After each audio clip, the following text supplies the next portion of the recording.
হাই friends, কি খবৰ? আপোনালোকৰ মাজলৈ মই আকৌ আহিলোঁ। বহুদিন ভিডিঅ' দিয়া হোৱা নাছিল, নিশ্চয় গম পাইছে আপোনালোকে।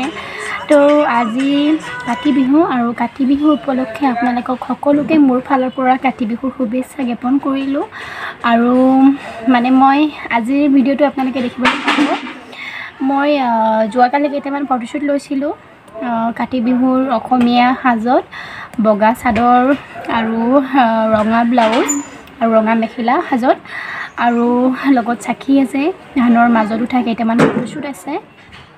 তো আজি মোৰ ফটোশ্বুটকেইটাকে আপোনালোকক দেখাই দিম, আৰু আপোনালোকে শেষলৈকে ভিডিঅ'টো চাই থাকিব। আৰু ভিডিঅ'টো চাই কেনেকুৱা লাগিল মোক কমেণ্ট কৰি জনাব কমেণ্ট বক্সত। তো এতিয়া সময় পলম নকৰি ভিডিঅ'টোলৈ আগবাঢ়ো। তো ব'লক